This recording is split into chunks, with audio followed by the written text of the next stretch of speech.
This is the Marathon Handbook Podcast, and I am joined today by 2025 Boston Marathon participant Katelyn Tocci and 2027 Boston Marathon participant and sub-elite field entrant Alex Sear. Nice. Guys, we are here today to talk all about the 2025 Boston Marathon. We're going to break it down. We're going to give you a complete guide, every facet of this, the most glorious, oldest, and important of major marathons. It's coming up technically not this weekend, technically Monday, 10-ish in the morning Eastern time. We're going to give you a complete breakdown of, talk about the elite fields, and we'll talk about the history of the race a little bit. Got some fun games that we're going to play, test each other's knowledge a little bit on this one. And look at the weather. We'll play meteorologist as well. Get you all nervous, Katelyn. Great. Spoiler alert. It's looking pretty good. Things are looking Not good for looking you. so bad. My dad told me the day before yesterday, it's snowing in Marlboro. I'm like, oh my God. So he starts Snow is snowing better. in Marlboro. Yeah, I was worried. I was starting to get a little bit worried, but no, it's looking pretty good, guys. So before we get into it, let's cover off a few things here, which, first of all, our coverage plan. We have got a lot planned. We're all descending on Boston for what feels like an eternity. Alex, you and I are heading there on Thursday. Katelyn, when's your flight from Costa Rica? Yeah, Thursday morning. I should actually be landing at 2 p.m. Eastern time. Nice and early. Oh, excellent. Good. Yeah. So we're going to be there as of Thursday. We've got a huge coverage plan. Katelyn, of course, we're going to allow her to actually just chill out and run the damn thing. But the rest of us have got a lot up our sleeves for this coming weekend. So first things first, our live show. We're doing a live version of the podcast on Saturday evening, 5:30 p.m. at the Trident Booksellers and Cafe at 338 Newbury Street. This is a RSVP'd event, and gang, we sold out. We're completely sold out. We sold out. That's crazy. I can't believe That is crazy. Yeah. So I will say this, if you are a dedicated listener to the pod and you're listening right now, and you're like, man, I totally forgot to RSVP for this, but I really want to come, I might be able to squeeze you in, because we're asking those who RSVP to confirm that they're showing up, which if you have, please check your email and confirm that you're coming. It'd be much appreciated, so we can fit as many people in as we can, because it's a limited space venue. But if you really want to come and have not RSVP'd, forgot to sign up for this, email me and I'll see what I can do. I can't make any promises, but email me at michael@marathonhandbook.com. Next thing we got, Mr. Sear. We're doing our own version of the marathon on Monday morning / afternoon. We're doing our second ever live watch along show. So what that entails is Alex, myself, a couple other members of the Marathon Handbook family, we're going to set up a little studio in our Airbnb close to the finish line. We're not going to be showing the race. We're not allowed to. We don't have the broadcast rights, and we encourage everyone to live stream the event or to watch it on TV if you can. But we're going to be sort of like a second screen type experience, where we're going to, we'll be on camera. We'll provide some color commentary, some deep analysis of what's going on, a little background of what's happened over the course of the Boston Marathon weekend. Just sort of like, think of it as like hanging out with a group of friends in your living room when you watch the Boston Marathon. So you can put it on your phone or watch it on a second screen. It'll be streamed live on YouTube starting at, Alex, we agreed to 9 a.m. as a start time, right? Yeah. I think 9 a.m. will be there. Yeah. Cool. So we're going to do that. We're going to give you kind of a variety of different vantage points. Think of it as like a second screen alternative to watching the broadcast itself. And we got a ton of coverage. We have got stories coming out constantly about the marathon, and make sure you sign up for the newsletter. Goes out every single morning, 5:05 Eastern time, and we'll update you on the variety of things that we're doing, and we'll give you a reminder and a link to that live watch along podcast as well. Whew. Okay. A lot of stuff to let you to let you catch your breath. Could I just say how excited I am for this weekend? Oh my gosh, I If am I too. like compare it to last year when we just plopped ourselves in Boston and we're like, okay, what do we do? And we just like walk through Newberry Street, which is like where all the pop-ups are, and just tried to figure out what was going on. And this year it's like, I feel like our schedule's packed. This is going to be a high production weekend, long weekend. So I'm pumped. I think we're going to work harder than Katelyn. Oh, I saw the schedule, and to be honest, I'm a little jealous because we've had such a great time at all of our big work events and work trips, and I know that I'm going to be running, and I'm really excited about the marathon. But I'm a little jealous that I'm not going to be there for like to do the live coverage because when we did that for Tokyo, we had a blast. So I'm gonna miss out a little bit, but hopefully running the marathon is gonna make up for it. Well, Caitlin, if you run fast enough, you can just run directly into the condo afterwards we're staying at and just appear on the live stream Oh my gosh. in like still in the singlet, like covered in sweat, And salt salt. stains on your Yeah. face, just like Gatorade smear on the side, and you can just sit down in a chair and give us an immediate instant reaction. Which Okay. reminds me, one thing we will do right after the race with Caitlin, still in her running attire, still in the super shoes, is we'll do an instant reaction podcast. And Caitlin, we'll get your like on the ground takes of what the experience of running the race was while it's still like super duper fresh in your mind. And we'll break down the elite race and Okay. kind of Yeah, the because I'll have no overall idea what vibe. happened. I'll be listening to you guys about the elite race, absolutely clueless. I'll just know what I saw and how I suffered. One of the really weird things about running one of these big events is that you have no idea what's happening in front of you. And then Yeah. you cross the finish line. You're like, someone's like, world record. There was or whatever. And you're just like, oh, cool. I didn't get to take that in as a fan of running at all. But, Right. you know, it's the trade off. So, a couple basics first for our listeners and viewers. Start times. So it starts on Monday. This is a rare Monday marathon. It's a holiday in Massachusetts, Patriots Day. And that day is so synonymous with the marathon. It's always on a Monday. So wheelchair races start at 9:06 a.m. Eastern time. Then we get into the men's elite field goes at 9:37 Eastern. And the women's field 10 minutes later at 9:47. So those are important times for running nerds listening to mark down in their calendar.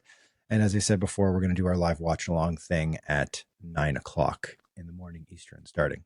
And we'll talk all the way through to the end of both the elite fields and some of the top Americans coming in. Probably, Alex will probably talk for like 3.5 hours. Yikes. We could start way earlier if you want. Yeah. 4 in the morning. I feel like we could talk for a day. We could do 24 hours. We could do like the equivalent of 100-miler worth of talking. Oh, We there could you do go. that. Yeah. If any viewers are hungry for a pre-Boston show, let us know and we'll see what we can cook up. That's right. We'll have like 3 people watching the live stream and we'll just chat the entire night through. So wave 1 of the mass start is 10 a.m. as it has been for many years. Wave 2, 10:25, wave 3, 10:50, and wave 4 at 11:15. Caitlin, when are you starting? I'm wave 2. I'm wave 2, so I'm 10:25. 10:25. Oh my Okay, gosh. cool. Yep. So, how to watch.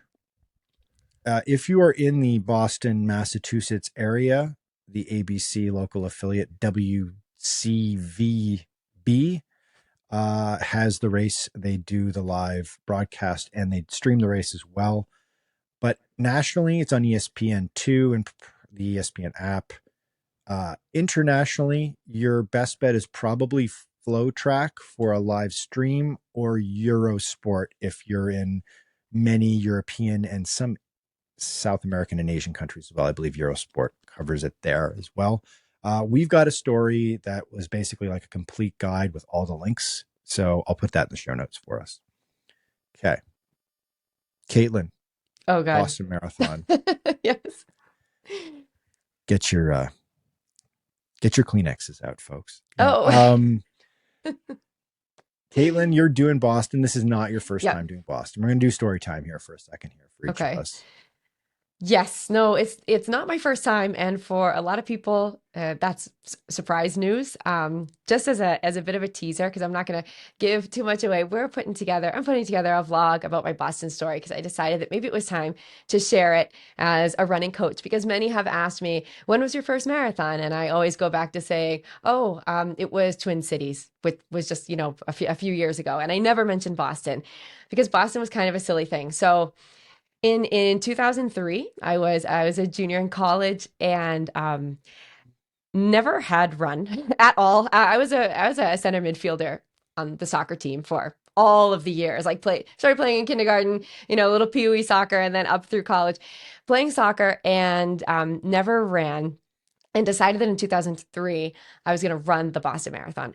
And the impulse decision was not to bring the mood down. The impulse decision was that my mom was very, very ill. She was dying of cancer, and it was kind of like one of those things where she was extremely young. I was young. I was in college. It was really a tough time for me. So I decided to run the marathon as this escape like time for me, something where I could kind of cope with what was going on. And that's why I made that crazy impulse decision. So for those of you who my first marathon was actually the 2003 Boston Marathon, but I really had no business running the marathon.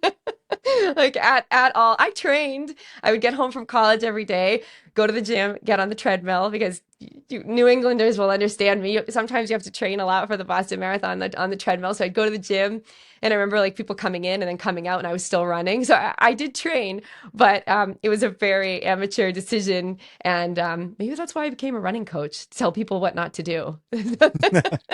No doubt.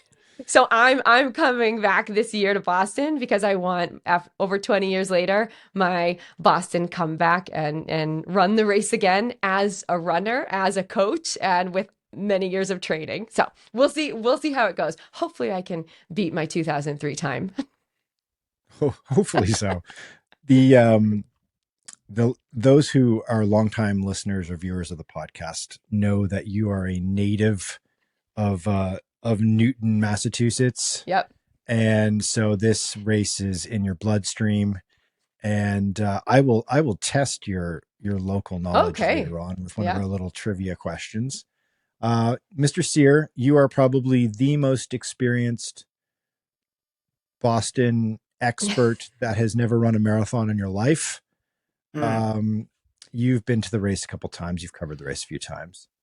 Yeah, I cannot follow up Katelyn's story. I'm like, I feel like I'm actually early on in this Boston stuff because I've partied there one year. Oh. I've covered it extensively in other years. I ran the second half of the course earlier this year, and to toot my own horn, stole a segment from Connor Mance. You did? Who's the American half marathon record holder. Our boy. So What Connor, a flex. if you're listening, I challenge you to get that segment back. Actually, I think I'm third in the segment and Mance is fourth. So someone's gone faster, but I dare you to take the podium away from me, Connor, and I'll be looking for you. And like for me, every Boston feels the same. I get there, I cover it. It feels amazing. I get swept up into what has to be the nucleus of running more than any other event that I've ever seen. And then I leave a little bit empty inside because I keep telling myself, I need to do this race. Yay. And I think you're bang on with your time estimation, Michael. I haven't run a marathon. I want to run my first one next year. I don't think it's wise for my first one to be Boston. I want experience on easier courses. Guy. You can't. You got to throw the time down, man. Yeah.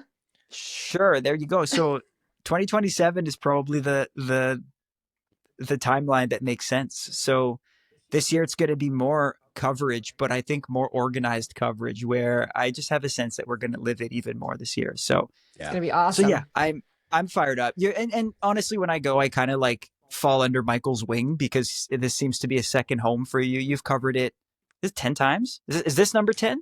Yeah, I've not counted. Off the top of my head, it's 9 or 10 times. Yeah. And how many times have you run? I have only run the race once. Oh, I have qualified and signed up for and given the Boston Athletic Association my hard-earned money, I think 4 or 5 times. And I just never managed to get to the start line in each of those times.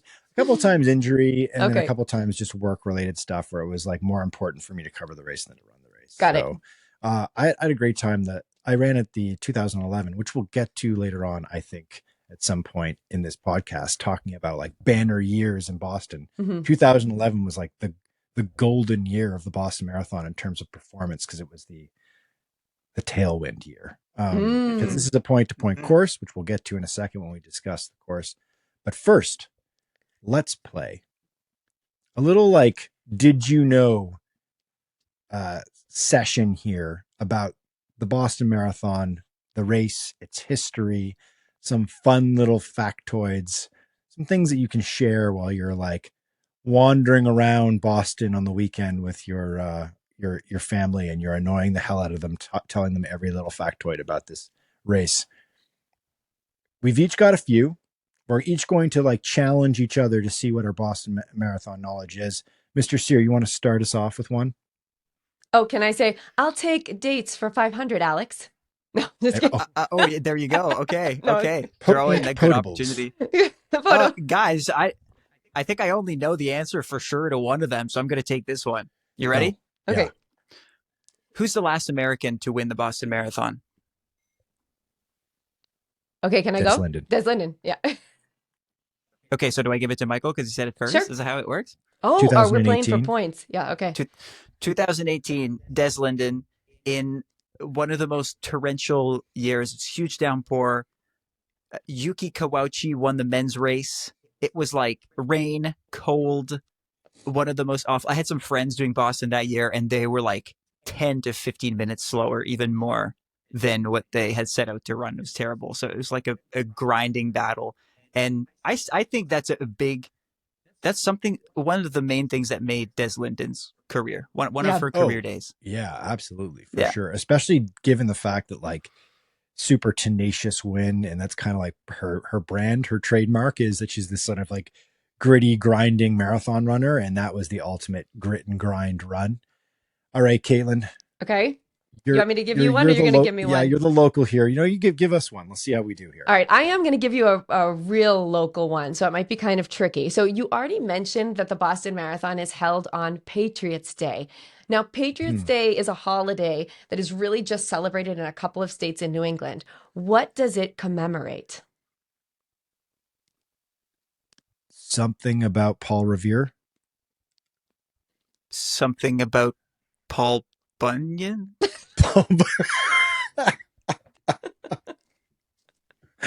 Wow. Okay. Something about tea being dumped in the Boston Harbor.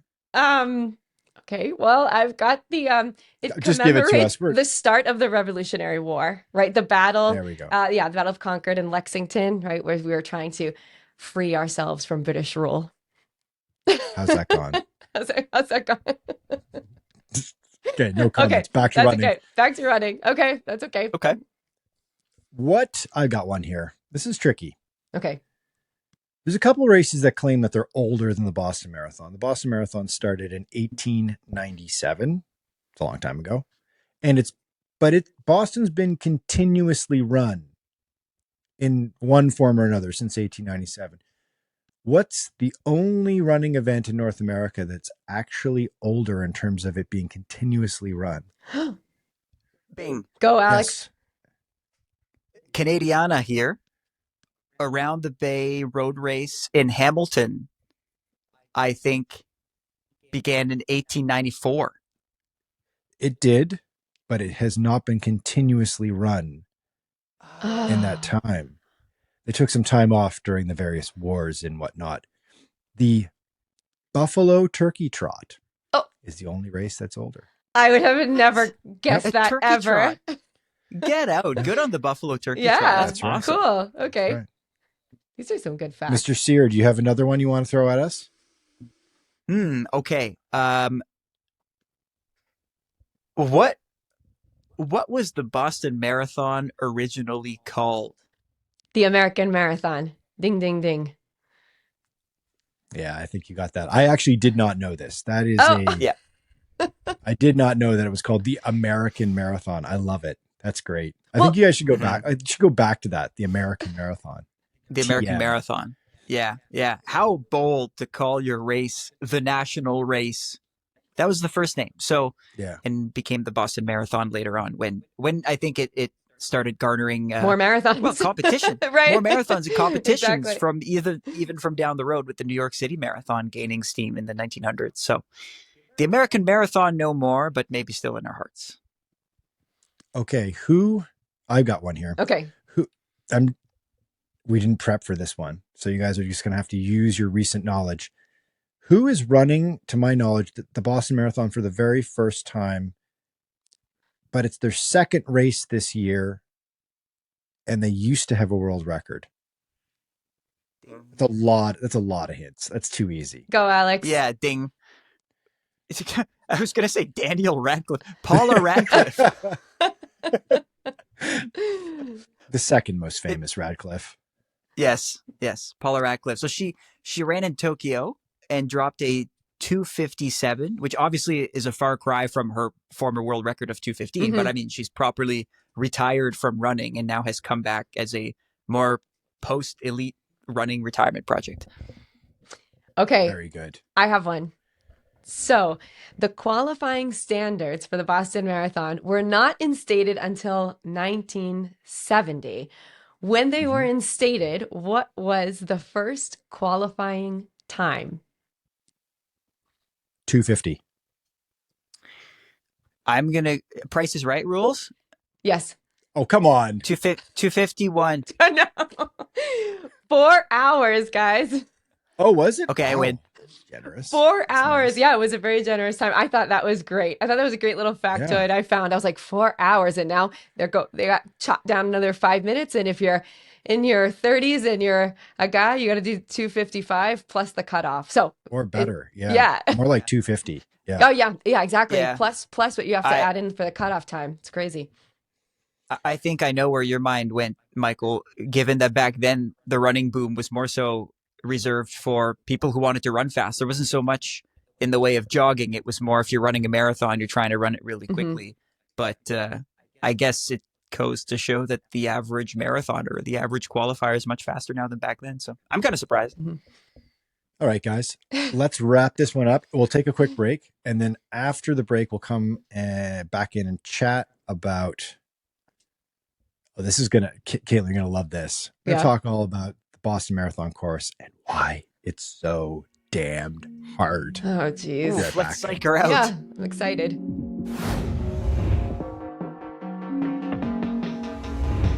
All right, we're back.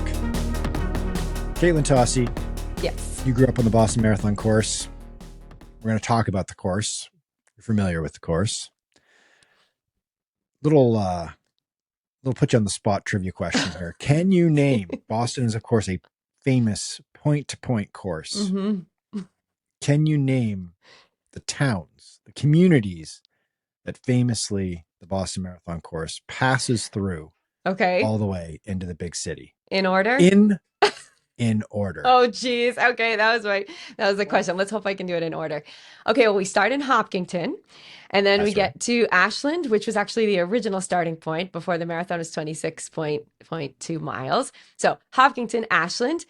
Then we mosey into Framingham, Natick, Wellesley, Newton, my hometown, Brookline, Boston, I think. Very good. Yeah, I didn't miss one. Okay.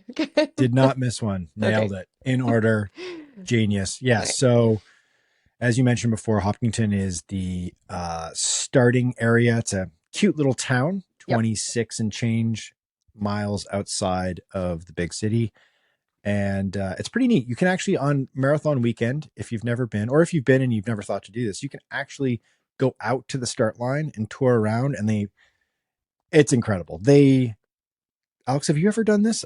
I've done this a couple of years. I've gone out to the start line in advance of the race, and they have police officers. They've got the start line painted, freshly painted every year. They've got police officers on the road that will stop traffic in both directions for you and allow you to get a picture taken of you standing on the start line in the days in advance.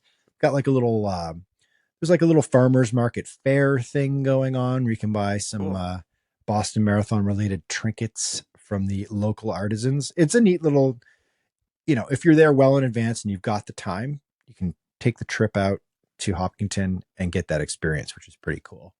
The course itself, famous, infamous, uniquely challenging.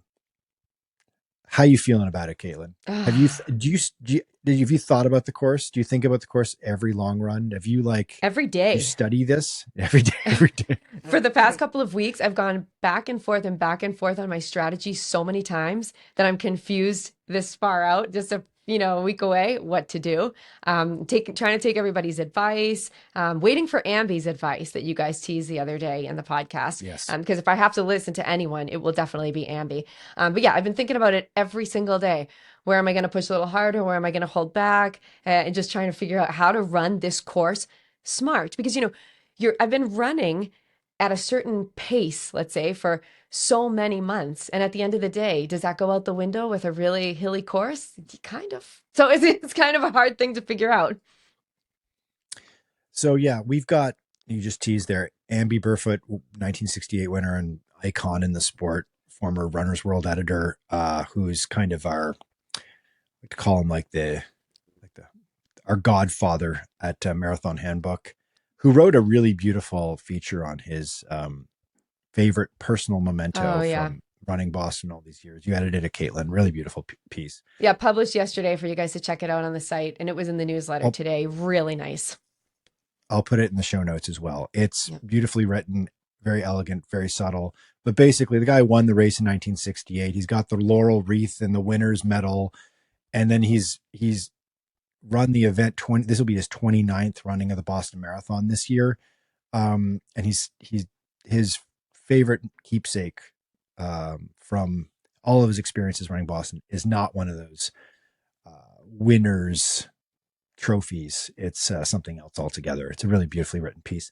But he says in a video that should be coming out in the next couple of days on our YouTube channel, he gives what I've teased last week as probably the best piece of advice for running the Boston Marathon course I have ever heard that just immediately resonated with me.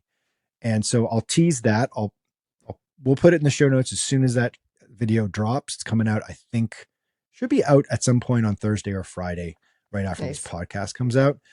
And I'm also hoping to pull Amby into the studio here, the virtual studio, so that he and I can do like a more minute course walkthrough that will put the graphic of the course up on screen, and we'll go through each of the towns. We'll go through the crazy course elevation ups and downs, and he'll talk us through how he's run the race over the years, his thoughts on it, where he's made mistakes, where he feels like he's figured things out, and his tips on how to get through the Boston course. So once we've got that done, I'll also slip that into the show notes as well. But that should be a really good cheat sheet for everybody. I always think that, like, when you're running a race, even if it's like a really flat course, it's good to kind of like do a little bit of recon and like check out the course as much as you can. You can drive it. That's great. Although if you drive it or run a section, it might freak you out a little bit before Boston, as we did last month when we went out and ran the Newton Hills all the way into the end. Good primer. I would say, what do you think the most difficult portion of the course is? We'll go to you first, Alex, because like you've run part of the Boston course recently, as you bragged about earlier, taking down Connor Mance's or going ahead of Connor Mance in the Strava ranking. Yeah. How hard are those hills? Like, how hard are those hills? You ran them really hard. They're tough. Too. Yeah. They're tough. I mean, I feel like someone like Katelyn, who's coming from the trails, will be ready for them. But a lot of people who run Boston are primarily road runners like myself. So when I look for a road race, I want something that's pancake flat so that I can run fast. And this is such a departure from that. So I think that's the gimme of like, what's the hardest part of the course is, well, yeah, the Newton Hills on the second part of the course, you're going up and down 4 times. But it sounds like the more subtle, hard part of the course is handling the start and knowing. Katelyn and I were talking about this before we started the podcast, like knowing whether or not you should just take that momentum at the start as you're going downhill and bank some minutes, or be a little bit more humble with your timing, even if you're going downhill, and then hold yourself back a little. And that's tough because holding yourself back is not always the best way to conserve energy. If you're physically fighting against the hill to not go too quickly, you also don't want that. So to me, I think the person who manages the first part best is obviously going to be most ready for the Newton Hills, the second part. But I mean, listen, I haven't heard Amby's advice. Am I getting this straight that we're gatekeeping Amby's advice to even Katelyn, who could use the extra couple days to get ready for this? Thank you, Alex. I will try Michael's to like, we'll tell you on Thursday, okay? It's like, Thursday, we'll know everything. What we're going to do is we're going to pause this podcast. We're going to tell Katelyn that we're going to come right back after this. No, I'll paraphrase him. And basically he says it much more eloquently and in more detail than I do. But he basically says that there is like a very brief window it's shorter than you think to get the course right. And that window comes effectively in the first, let's say 10 kilometers of the race, because the first 4 miles of this race are kind of a nosedive down about 250 or so feet of descent. And they beat the heck out of your legs. And you can lie to yourself and say, I'm banking time, or I'm feeling really good, or everyone else around me is like charging down this thing. Why shouldn't I? Or like I'm braking and that's going to like disrupt my stride and do damage to my legs. I should just go for it. And his argument is you have got to trust your training, stay the course, and like stick to your pace. And he believes that you should stick to basically your marathon pace, your goal marathon pace. You got a time in mind. You've trained to that fitness. You know your time. Stick to that pace. Hold that pace even when you're going downhill. And then you will have enough in your legs in the second half. And if you don't do that, you're screwed in the second half. I'm sure he didn't say it like that. Well, because he said it. No, I'm exactly. teasing. I'm He said it in teasing. a much more polite, kind way. Although he does have sort of terse and abrupt statements like that when he really deeply believes in something, and he definitely deeply believed in that. So, because he's the guy's run it 28 times, and he's won the thing too, right? So, and his story, which is in this video of him winning the race, the experience of him winning the race was not because he was running side by side with a competitor, and not because he outran the guy through the Newton Hills. He actually tried to do that and didn't succeed. It's because after the Newton Hills, he still had something left in his legs. And so I think that's one of the most important things, right? Because if you can take advantage of what's after the Newton Hills, then you're in a great spot. If you get to after the Newton Hills and in all of that downhill running to get to Boston, you can't take advantage of it. Then, like you're saying, that's such a bummer because you're going downhill and you're like, I can't even hit my marathon pace because my legs are fried. That's you don't want to be there. Now, the Newton Hills, obviously, Katelyn, you grew up really close to, I think, like the hinge point in the race. To unpack the course a little bit more here before we move on. There is a turn, a right-hand turn. You're basically running on a country road. You're running on like an old highway for the entire course. There is one good turn before you get into the couple of turns at the end in Boston proper. There's one good turn that kind of forestalls or signals the Newton Hills. There's a fire station on the corner. It's a legendary part of the course. Then you get into the 4 Newton Hills, which is capped off by perhaps the cornerstone, most famous, legendary section of running in all of road running, which is Heartbreak Hill.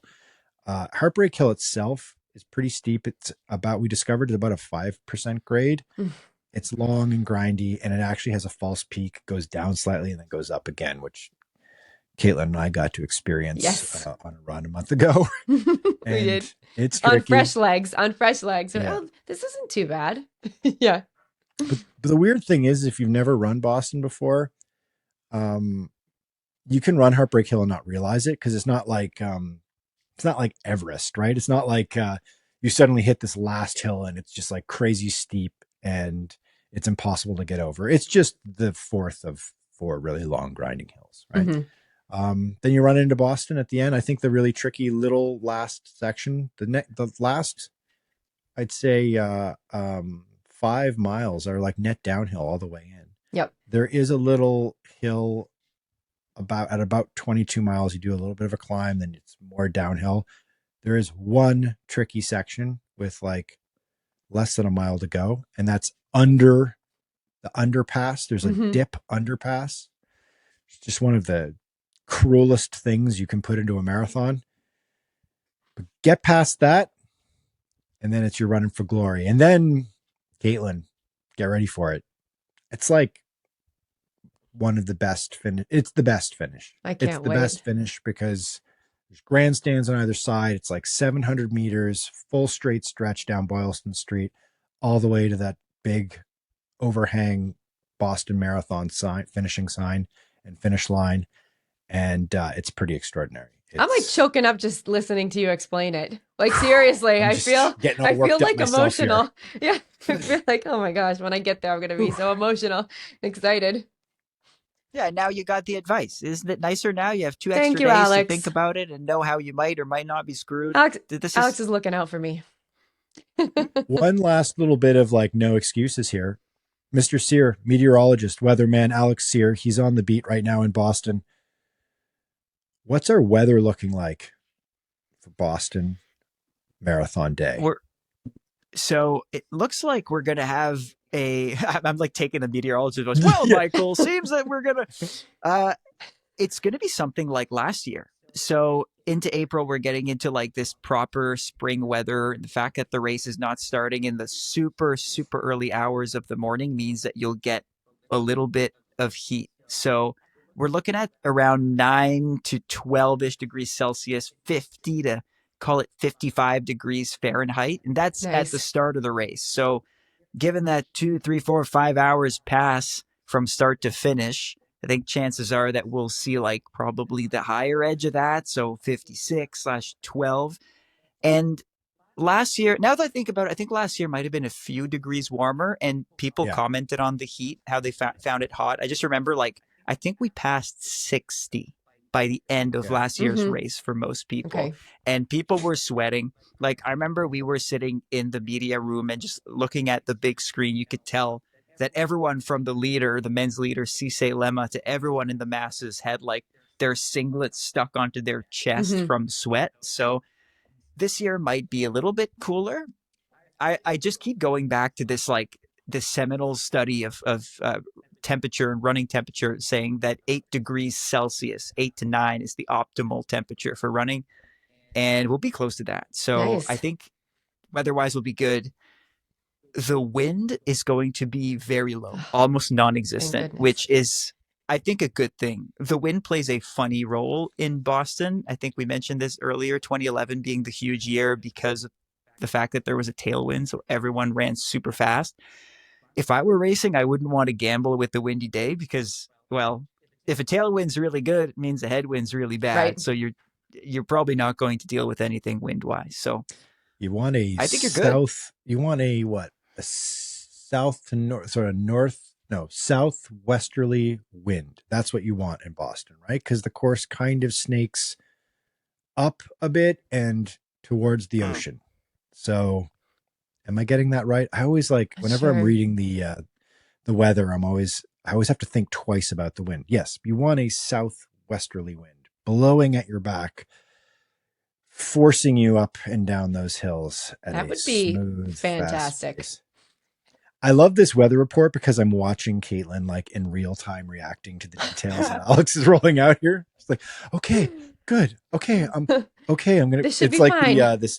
The various stages of like, okay, I'm doing this. So it's good that the weather's good, but it's bad because I don't have an excuse. Okay. So that means I actually have to do this. You know me better than that. I'm not an excuse girl, Michael. If I can't do it. I can't do it. You're not a bad day at the office girl. That's for sure. No, it's okay. No. But either way, we're also 6 days out. So this weather forecast can very much change. Timestamp this. We're recording on Tuesday. Things can change, but so far, so good. That bodes well, I'd say. Let's take a quick break. And after that, let's get into these elite fields. Let's uncrack this race. Let's explain to our listeners and viewers who they should be watching out for, who we think the big contenders are, how the Americans are going to do, and of course, who we think is going to win the Boston Marathon. Be right back.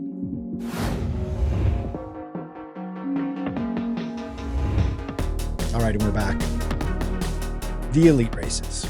So, as we said before, the men's and the women's races start just a hair before 10 o'clock Eastern time on Monday.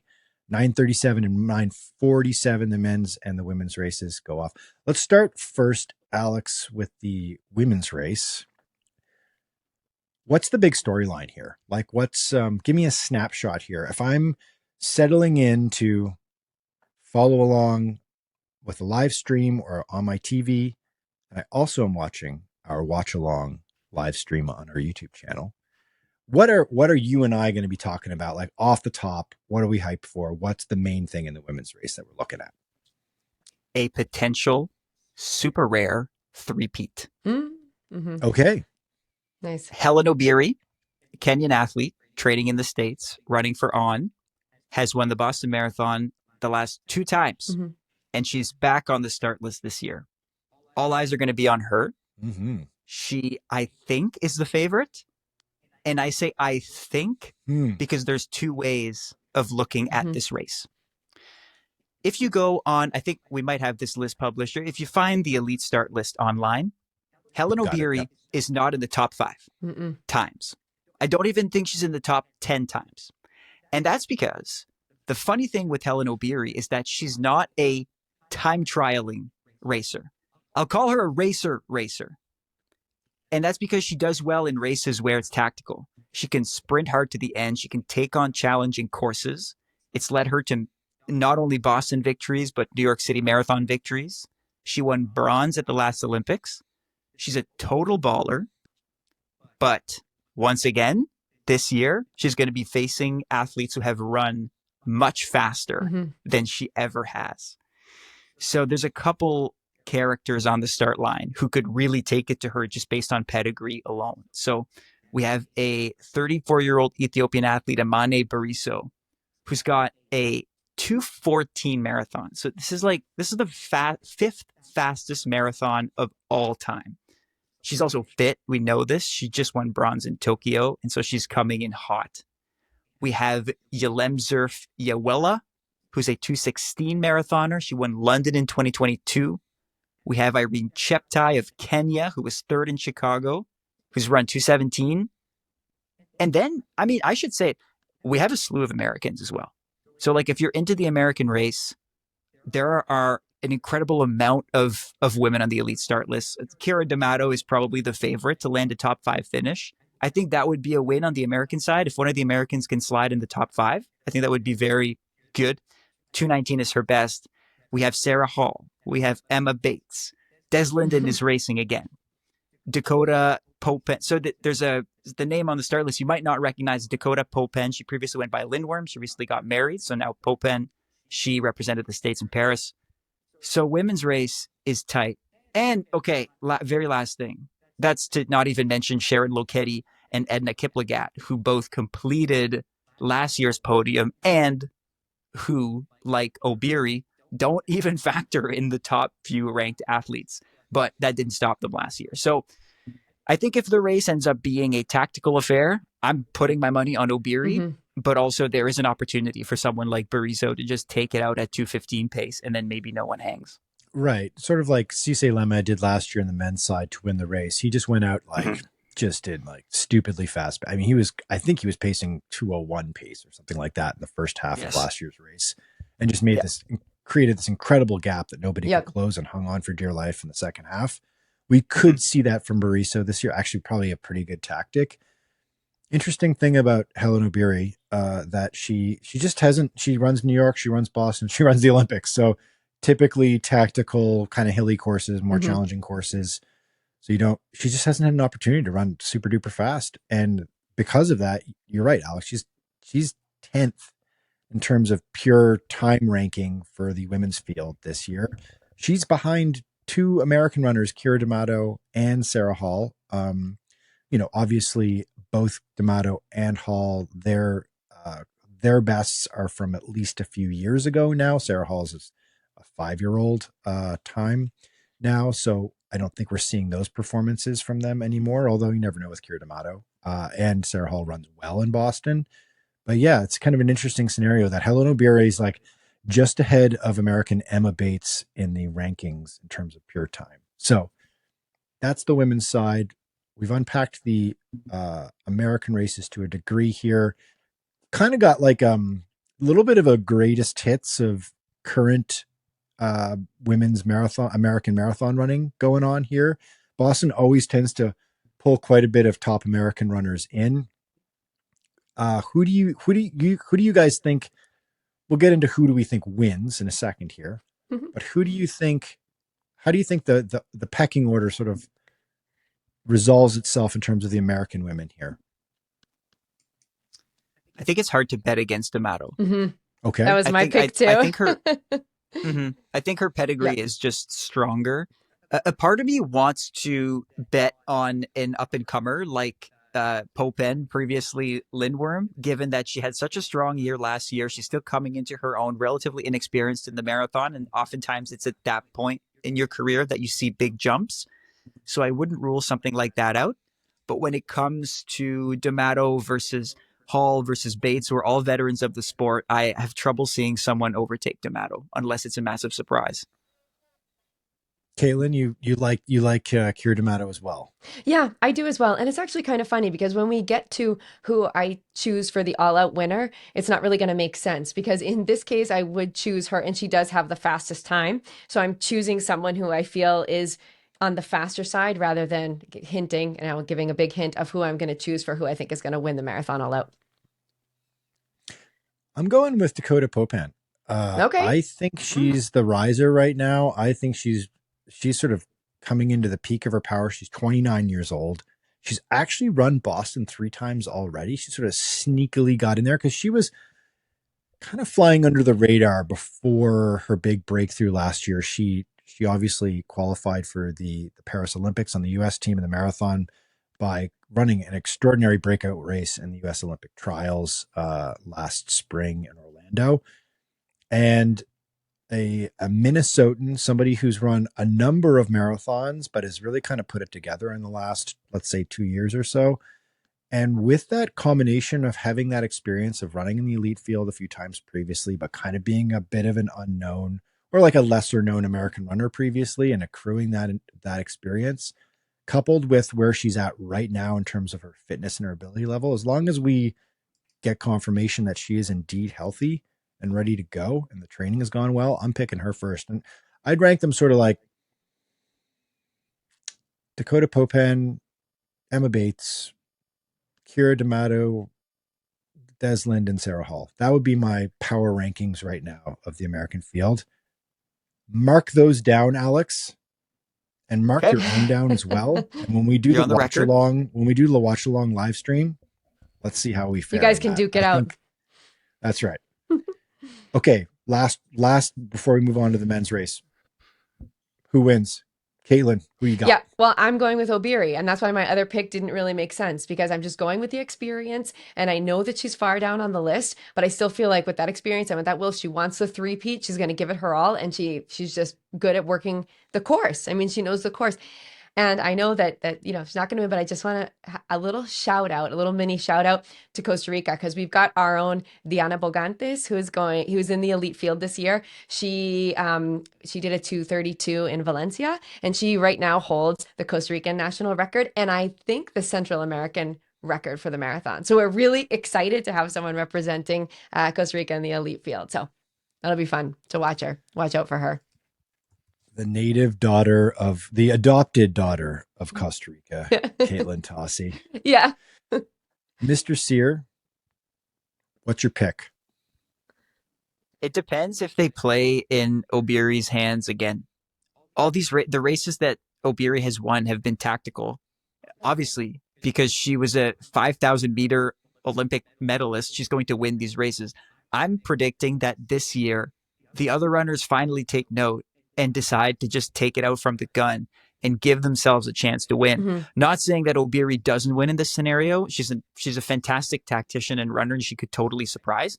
But my guess is that this women's race this year does not go out slowly like it did last year, and either Bariso or Yewela takes the win. And I'm actually going to go with Yewela. She's number 2 in the start list. Okay. She's a young, up-and-coming Ethiopian athlete. This might be a breakthrough race for her. She's London champ back in 2022, and I think she will come into the race a little bit more rested. Bariso just came back from Tokyo. I think it's hard to double that quickly. And so I'm going to put my money on Yewela. Okay. Michael? I'm tempted by Uella, but I'm going to go with Bariso. I'm going to kind of go chalk here on my pick. She's the fastest in the field. Yes, she just ran Tokyo, but she's still sort of at that, let's call 30. I like to call 34 your peak. You can still peak at 34, right? And she's a 2:14 marathon runner, but she's also done really well on these hilly, challenging championship style, no pacer type events, both at the Paris Olympics and 2023. She came second behind Helen Obiri in Boston. So she's got that Boston experience. She was only, I think, 12 seconds back from Obiri in 2023 and was in contention all the way to the end. I think she gets it done this year. It's tough to pick against Obiri because she's just like the grand master of these tough courses of both Boston and New York. And she comes, obviously, I mean, these athletes all come to win, but she just comes with that extra fire and that level of confidence. Like, you know, they should name a section of the course after. They should name the straightaway after last year's performance, right? That crazy last mile that she threw down. I'm going to surprise you guys by saying that I nearly picked Dakota Popan to win. That was nearly my pick. Yeah. What? Yeah. I feel I'm very bullish. Hopefully she's healthy. I'm very bullish on her for this year. She's okay. If it's I love it. Slower, grindy, game playing type tactical race, and that throws off a couple of the top performers, the top ranked runners, which can happen in a race like Boston. You can get a scenario where someone just stays the course and sticks to their race plan and runs away with the race. We saw that with Meb Keflezighi many years ago when he was at Boston Marathon. It's been a while. It's been since 2018 since an American won, although the gaps have been much larger in the past. Let's pivot to the men's elite field. Mr. Sear, let's do the same procedure here. Take it away. Snapshot. Monday morning, we're talking our faces off on the live watch along. What's the A block story here that we're talking about before the gun goes off for the men's race? Will we see the Cisse lemma of 2024?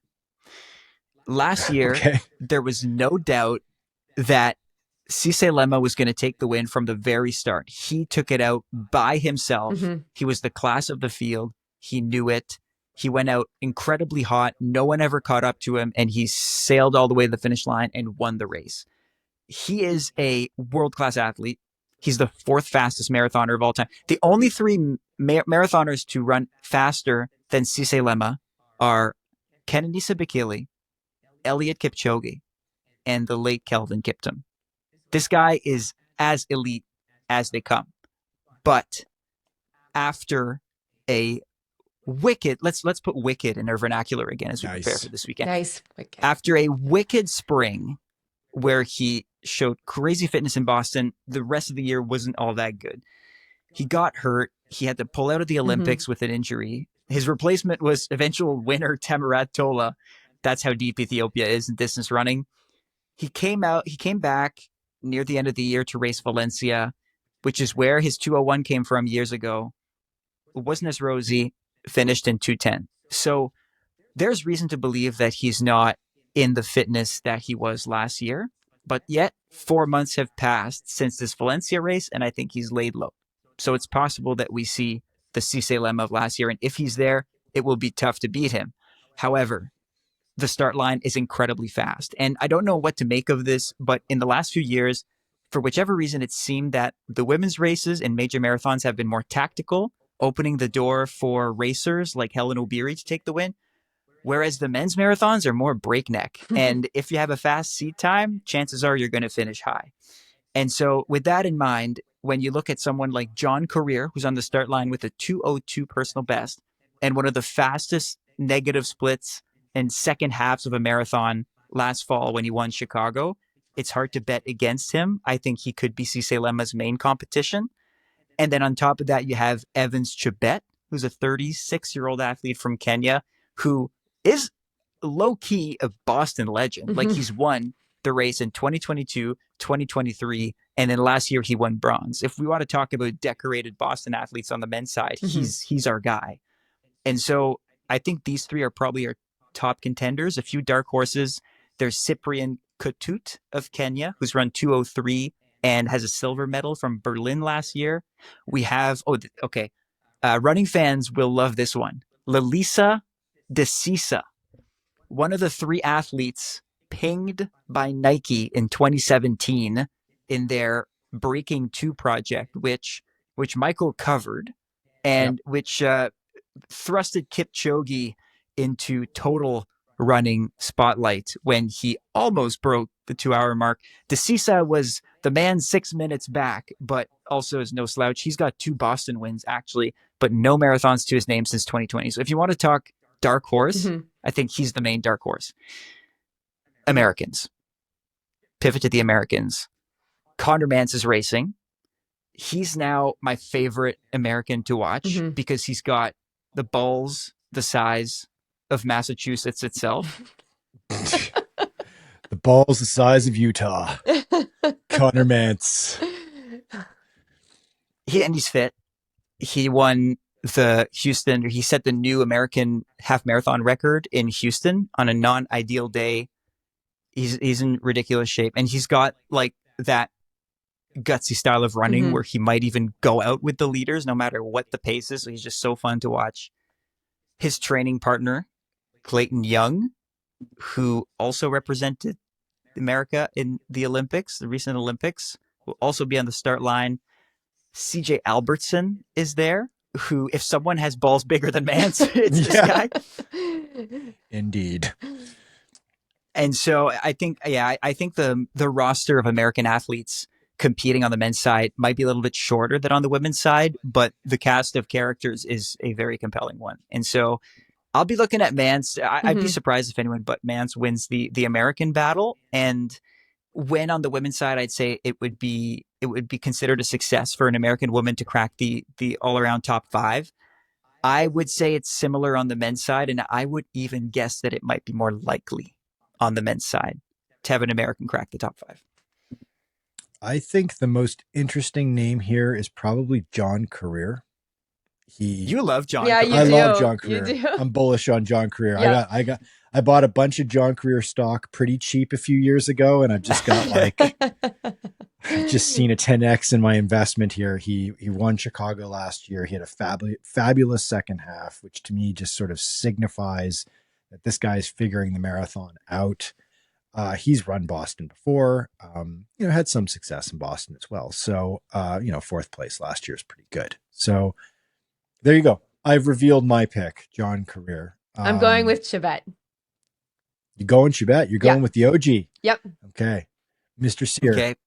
Well, that leaves Cisse Lema, I suppose. That's your boy, though. You've always gone with Cisse Lema. Lowly old Cisse Lema. No, I think that if he shows up in fitness and not with an injury, and I have no reason to think he's injured. I mean, he's on the start list. Yes, I'm going for him. All right. I think he will repeat. In terms of Americans, Conor Mantz. What's your hierarchy here? Let's say, because there's quite a few good Americans. There's, you've obviously got Mantz, you've got Young, you've got Albertson. You can throw in who else is in there? Zach Panning, remember him? Brooks Zach athlete. Panning, such a gutsy racer. Colin Benny, up and comer as well. Brian Schrader, Reed Fisher, bunch of really good guys in and around that 208 to 210 range for the Americans. We're going to see somebody have a breakout. Is Zach Panning going to have his big signature breakout race, which we thought was going to be the Olympic trials last year, but he did he did God's work, and he set the pace in that race, but unfortunately didn't make the Olympics. So you got Mance, Hmm. Katelyn. You're bullish on Connor Yeah, I Mance to am. be I the am. top dog. Okay. Yep. He's just on fire, right? He's just everything he touches turns to gold recently. So I feel like he's just going to continue the streak. Yep. The Mance with a plants. I'm I'm Let's I'm not go gonna with that go one. Mance. There's a yeah, edit that one out. There's this thing I think between Connor Mance and Clayton Young called, which happens with training partners sometimes. I call it the respect gap, when it Mm, just becomes known that one beats the other, and that's just how it is. And I wonder if Mance is now in Clayton Young's head, because Young never beats Mance. Mance is always like a slight step yeah. ahead. And so, Yeah. barring a terrible day for Mance, I don't think anyone gets him. If someone were to get him, it'd be Young, and I don't think Young can touch him. I mean, Young sort of operates as if like he's sort of like above all of that a little bit. He's a mensch, this guy. He's a classy guy. I feel like it's like water off a duck's back that he's playing the number two to Connor Mance. Although is I would say a more sort of like vivacious, outgoing personality than Connor Mance is, in terms of just like media spotlight and that sort of thing. Oh man, I'm so tempted to pick CJ Albertson because, like, I think he's only run one marathon this year so far, and that's nothing for him. He did 5 last year, and he had such a banner year in doing so. I'm going to go for it. I like CJ. I Okay. like the way CJ runs. I like the way he runs Boston. He's fearless. One of these years, if he doesn't completely burn himself out running 5 marathons a year, one of these years he's going to run away from the field, and he's gonna do it Meb style, and he's going to win the race that way. So yeah, I'm gonna go with CJ Albertson as my top American pick, followed by Nice. Connor Mance Good. running yet another. Connor Mance will run yet another solid, good marathon in the top 10, just like he did in New York City. Okay, final thing, guys, before we get on our respective airplanes and make our way and descend upon Boston Woohoo. for blanket coverage of the Boston Marathon weekend. As we do when we do each of these guides to the marathon majors, I force you guys into the highly subjective and very awkward experience of updated power rankings of the World Marathon Majors. Oh, So yes. this is where each of us looks at all seven marathon majors now, not 6, and we rank them entirely subjectively. It's your criteria. You get to decide best to least best of the 7 marathon majors right now. And that can always change, right? But right now in this moment, and Boston obviously has an unfair advantage because it's just feels so important right now. Sear, what's your give us your power rankings? Okay. I love London. London remains 1. Oh, I hate to do this and just go Boston. No. I'm not going to do this. I'm just fired up about Boston. I'm going to. That's the point. Okay, fine. Boston Yeah. 2. London 1, Boston 2, only in April. New York City 3. Chicago 4. I'm going with speed. Tokyo 5. Berlin 6. Sydney 7. Katelyn Tocci. Okay. Mine has stayed the same since last time. Boston was number 1 last time. It's still number 1. London, that's the one we're going to all run together. New York, Berlin, Tokyo, Chicago, and Sydney. Yours? Okay. Oh, I've got to be the curmudgeon, guys. Of course. New York number 1. Mm-hmm. New York is immovable for me at the top. Yep. London getting closer at number 2. Nice. Then I'm cheating here. Then I'm going to tie Boston for recency bias reasons, and just like I'm just so psyched about this weekend. If you're tying this with Sydney, I'm logging off right now. Chicago. I'm tying it with Chicago. Okay. Chicago's got Okay. both marathon world records, so got to give it its respect. And it's Okay. a big time race. And I feel like Chicago's got all that like speed energy right now. Berlin has slipped behind Chicago, I think. Okay. And then after Berlin, Tokyo, then Sydney. So we've sort of like somewhat similar, although the top half has moved around quite a bit. All right, guys. All right. Next up, the Boston Marathon. Couple of things. So this podcast is going out. You're listening to this as of Thursday morning at 5 a.m. Eastern time. If you've not given us a rating or review on Apple Podcasts or followed our YouTube channel where we put a video version of that podcast, or on Spotify, you can follow us where we also put a video version of the podcast. Now, please do so. The rating and review really helps us connect with other runners. Our live show, I didn't mention this off the top. I'll mention it now for the real ones who are still listening. We're not only going to have Amby Burfoot, 1968 winner and running icon. We're also going to have Brady Holmer, who's awesome sports science expert who writes an amazing newsletter for us every Friday and is like one of the kings of endurance sports Twitter, or X, or whatever the hell you want to call it now. He's going to be on stage talking about how to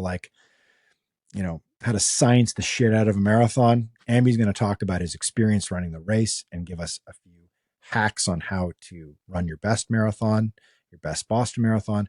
And we also, in addition to that, I have confirmed as of this week, we have not one, but two special guests. One may have coined a phrase that everyone's using right now in sports science, and is a big time sports scientist who was instrumental, I would argue, in both Paula Radcliffe and Eliud Kipchoge having their massive breakthroughs and become world-beating marathon runners. I'll pick his brain about that. And then we're going to have a world record holder on stage to chat with her about her incredible running feats. It's going to be a wicked, there's that word again. It's going to be wicked awesome. It's going to be a wicked awesome, wicked smart live show that's taking place Saturday night. And the hat that's on my head, for those watching, there's going to be a special exclusive Boston Marathon 2025 version of this hat for the first 60 people that enter the door at the show. We're going to give that away. We have them in hand. They're in Massachusetts. So we're going to hand those out. And then keep an eye out on all of our channels for basically constant coverage of Boston Marathon all weekend. Follow us on Instagram, on Facebook, on YouTube, certainly on our website where we put out all these stories. And all right, guys. See you in Boston, guys. Next up, See you very soon. PR for Katelyn Tocci, and Alex Sear and I we're just not going to sleep for like 5 straight days. No big deal. No big deal. Coffee. You'll be fine. Coffee. Instant Reactions podcast will drop in this feed Monday afternoon, shortly after the race finishes. We'll turn that around quickly, and hopefully we'll be able to pull in Katelyn, still covered in sweating, salt and Gatorade, ready to talk about her experience. Awesome. All right. Until then.